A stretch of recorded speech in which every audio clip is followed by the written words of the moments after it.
Hi, this is Dawn from Yogi and Bear, a YouTube channel. And this is a part 2 to my experience coming off of benzodiazepines. I hope I said that right. Benzos, however you want to say it.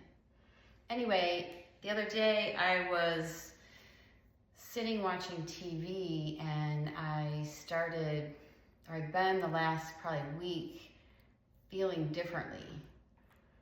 So what started going through my head was, am I ever going to feel normal again? So I got out my phone and I chat GPT'd it. Am I ever going to feel normal again after coming off of Wellbutrin and Klonopin? And ChatGPT seems to remember previous conversations and lifestyles and everything that you tell it, which is really kind of cool.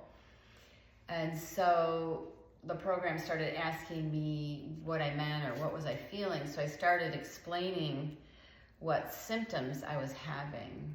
And it's really weird because I had these symptoms last time I came off of benzos, and I thought it was related to something else. If you watched my previous video, I'm gonna step back here before I go forward again.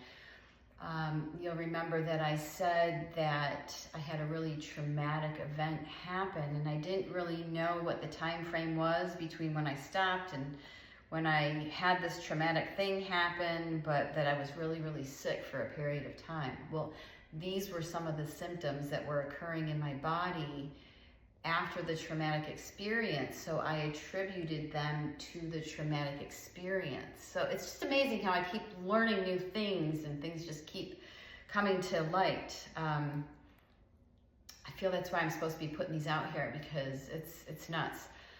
So I'm having those same symptoms again, and I feel healthy, both physically and mentally. I feel healthy. I'm not where I was before when I was experiencing these, okay?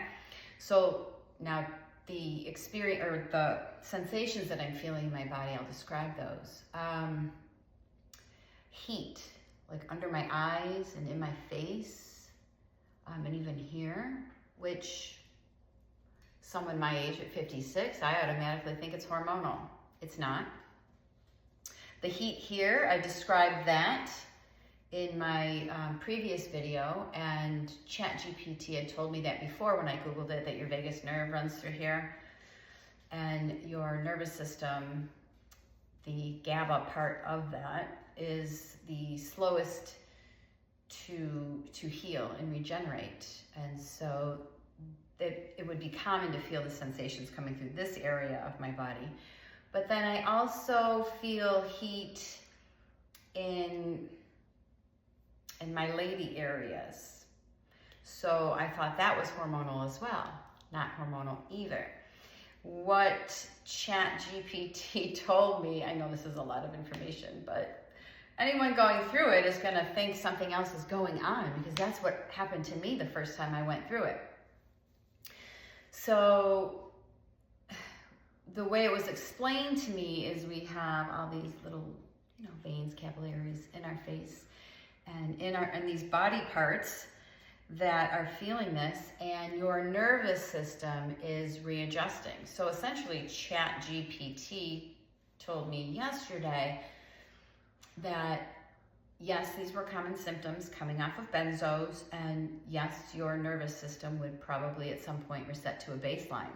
And here I am thinking, what the hell is my baseline? I mean, I haven't been off of benzos and antidepressants since I was in my 30s. I'm now in my 50s, so I don't even have any idea what my baseline is. Okay, all that aside, having these symptoms, I think the reason I didn't attribute them the first time I tried to come off of these was because I had a period of time, just like I had a period of time now. I went off of these, I was thinking about it, I have probably been off benzos since June, some point in June, maybe early, maybe late, I don't even know. And so we're going on 7 months, And yes, I did experience a phase of extremely high anxiety, and then that just shut off one day, and I thought, okay. And then I went through all of that stuff because I was dating that person who was very unhealthy for me. And I attributed a lot of how I was feeling to what was going on with him, and then my mom having a cancer diagnosis. And I never really attributed it to me coming off. In the back of my mind, I wondered if it had anything to do with me coming off of these drugs. But again, when you have so many things going on at one time, and again, hormonal. So ChatGPT said 7 months to 18 months. Your nervous system is recalibrating, so it's reorganizing and trying to come back to the baseline. It's regulating your body temperature, so I get hot flashes. I attribute that to hormones. It's not hormones, it's a part of this whole process. Could be hormones as well, but I'm not one that's really prone to hot flashes, and I'm on an estrogen patch, so that should be regulating my hormones pretty well. And this is new for me. So I'm having issues with temperature regulation, and I feel like it's hard to explain because I'm so in tune with my body, probably because I do yoga and I sit and I meditate, and so I have a lot of quiet time and time to just feel, time to think. And it just feels like I have this awareness of things going on underneath my skin. It's not painful. It's not uncomfortable. And when I'm busy, I don't even notice it at all. If I'm having a conversation, like me sitting here right now, I'm not feeling any of those sensations. But as soon as I'm quiet, like when I'm sitting in the morning and having my morning coffee and doing my morning routine, I'll start to feel that. Definitely when I'm in bed in the morning, as I'm waking up. As a matter of fact, sometimes it even wakes me up. I'm still having sleep disturbances as a part of this, but I'm not in pain. It's just almost like a hyper awareness of things and nerve endings and things happening in my body. And my thought yesterday, which made me Google or made me hit ChatGPT, is this going to be my normal baseline? And based on the feedback I got from ChatGPT, it sounds like this is just all part of the process.